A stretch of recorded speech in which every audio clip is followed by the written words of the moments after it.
दोस्तों 19 और 20 अगस्त की दरमियानी रात आपको याद होगी। रांची की सड़कों पर जश्न मन रहा था और जश्न छात्र मना रहे थे, वही छात्र जो पिछले 25-26 दिनों से सड़क पर प्रदर्शन कर रहे थे।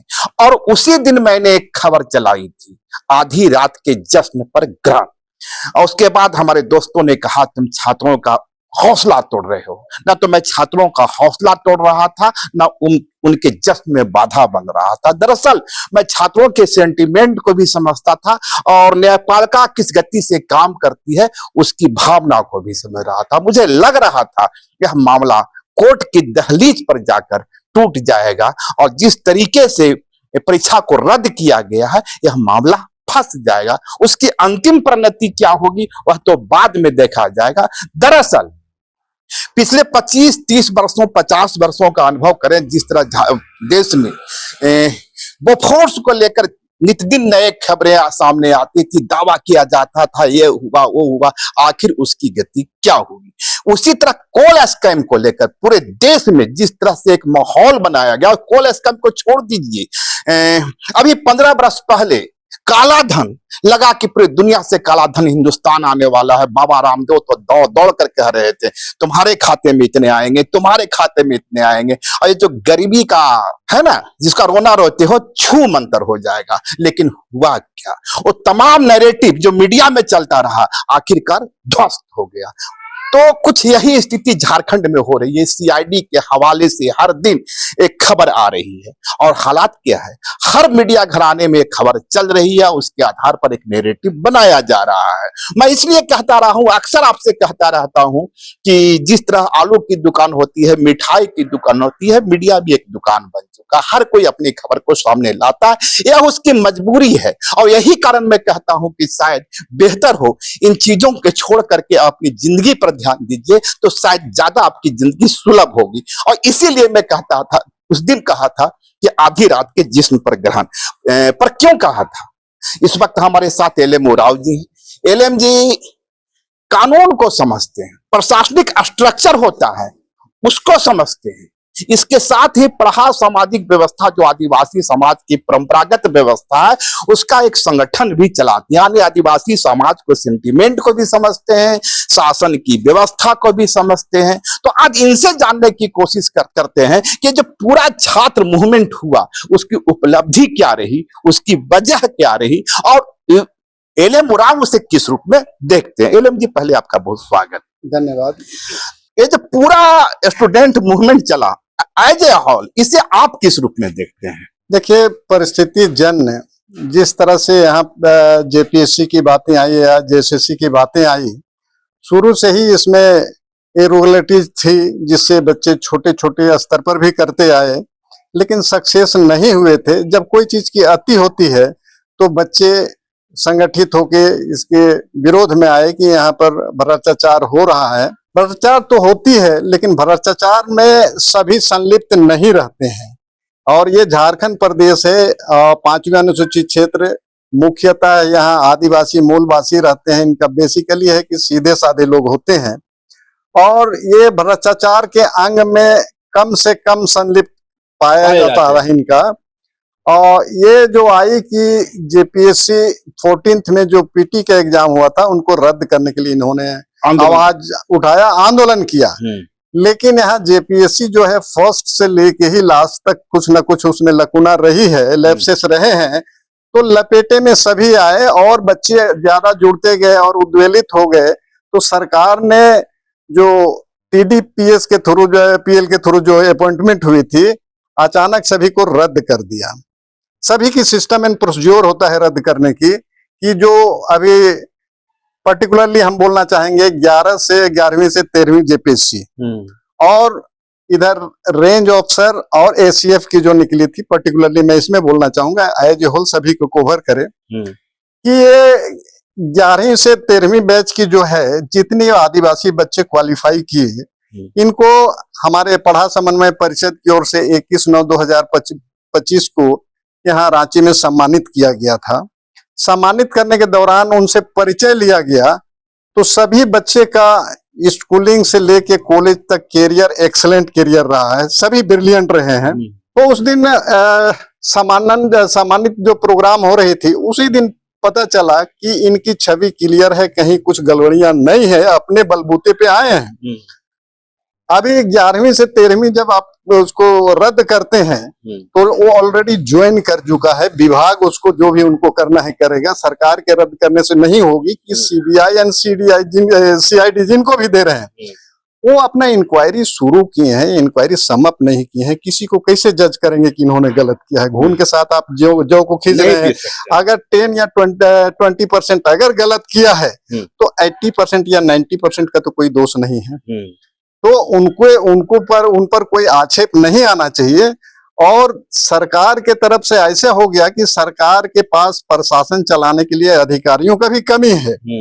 आपको कहना चाहेंगे कि अभी कुछ दिन बैक ही माननीय मुख्यमंत्री ने अनाउंस किया था कि नहीं, सो ब्लॉक में आप एक अधिकारी रहेंगे। अभी 2-2 अधिकारी हैं, उसके बाद भी ब्लॉक चलाना मुश्किल हो जा रहा है। सीओ के यहाँ कोई काम सेटल नहीं हो पा रही है। अभी करीब 65,000 आपका इसका मोटिशन का केस पेंडिंग पड़ी हुई है। तो अफसर की हमारी कमी है, जो जेन्युइन तरह से जिनकी नियुक्ति हुई है और जो भी इनका इंक्वायरी का सरकार का व्यवस्था है, SIT से हो या CID से हो, जिसके माध्यम से भी जो कल्प्रिस्ट हैं, जो उसमें इन्वॉल्व हैं, उनको तो आपको जो सजा देना है दे दीजिए, लेकिन जो जेन्युइन है उनको नौकरी में कंटिन्यू करने देना चाहिए, जो भी आपकी साधन व्यवस्था है उसके अनुसार।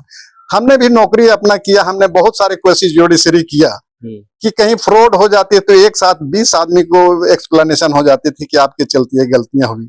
लेकिन जब कोशिश जुडिशरी में छांटते हुए निकालते थे तो 1 या 2 आदमी उसमें इन्वॉल्व होते थे, 18 या 19 आदमी बच जाते थे। इसका नैरेटिव होता था, एक व्यवस्था था, उसके तरह इंक्वायरी चलती थी, लास्ट में वो एग्जोनरेट हो जाते थे, वो बरी हो जाते थे।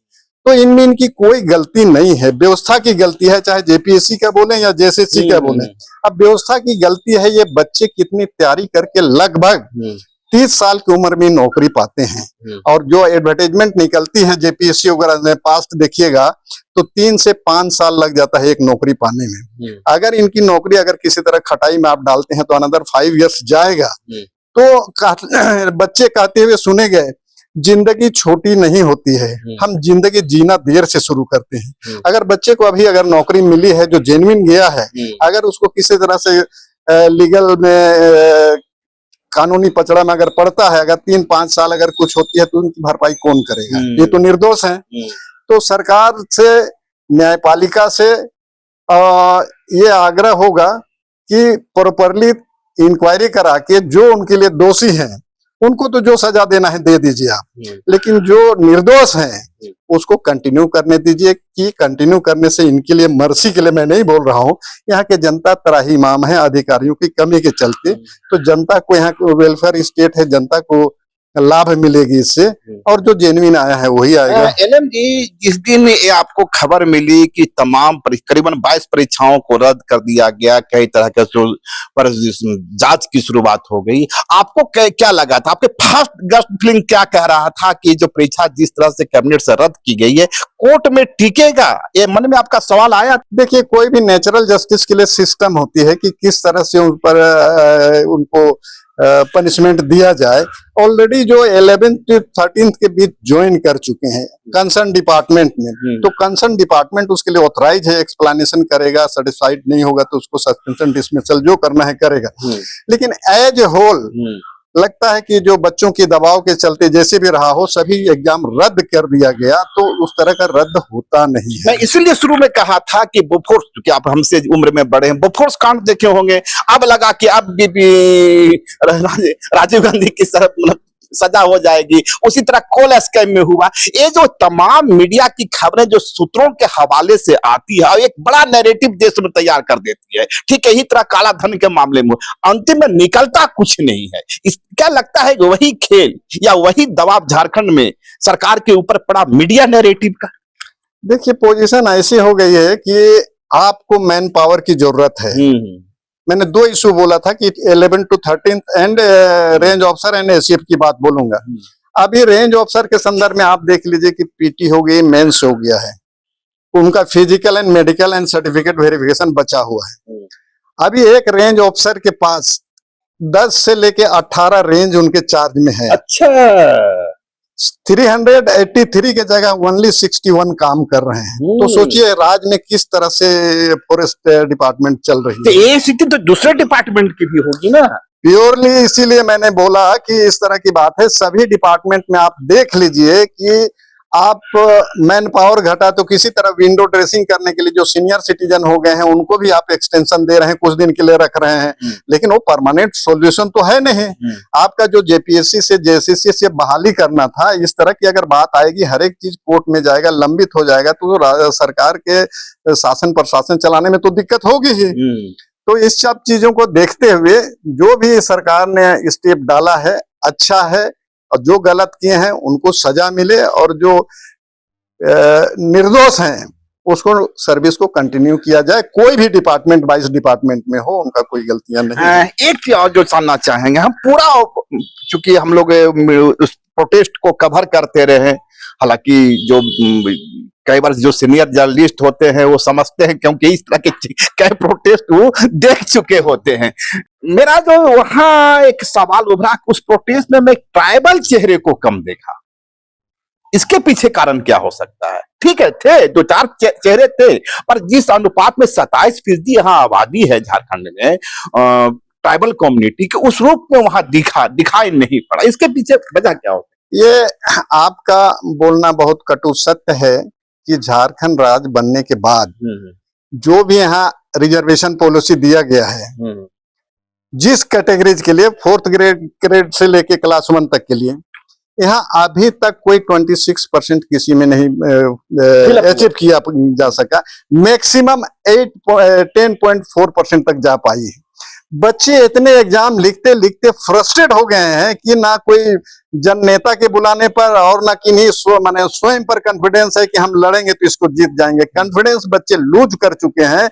ये नहीं गए मैं नहीं बोलूंगा, लेकिन इनके भीतर में जो नेगेटिव चीज असर कर गया है। और ये आदिवासी के एक परिभाषा में एक पहलू भी है कि ये मितभाषी होते हैं, बोलते नहीं है, कहीं एग्रेसिव होकर रहते नहीं है। कितना भी कुछ हो जाता है तो एग्रेसिव नहीं होती। इनकी खराबी है कि एग्रेसिव होना चाहिए। इतनी बड़ी चीज थी तो इनको सामने आना चाहिए था कि सभी की इंटरेस्ट की बात है, कोई कास्ट क्रिएट की बात नहीं है। जो जेन्युइनली अगर पास किया है उनको जेन्युइनली काम कंप्लीट करने दिया जाए। तो और इस तरह की प्रोटेस्ट होती है तो लोगों को सामने आना चाहिए। तो ये थे हमारे एल.एम. उरांव जी। जैसा मैंने शुरू में कहा कि भाई एल.एम. उरांव प्रोटेस्ट को तो समझते हैं, लेकिन उस प्रोटेस्ट से ज्यादा जरूरी होता है कानून की पेचीदगियों को समझना, सिस्टम को समझना। तो आपने समझा, इन्होंने कहा कि जिस तरीके से एक बारगी परीक्षाओं को रद्द कर दिया गया, कहीं ना कहीं उसमें एक प्रेशर काम करता हुआ दिखा, छात्रों की ओर से जो मूवमेंट तैयार किया गया उसका असर देखने को मिला। लेकिन कोर्ट में यह चीजें कितने टिक पाएंगे? लाइव लगातार के वीडियो को लाइक करें, सब्सक्राइब करें और बेल आइकन को दबाना न भूलें।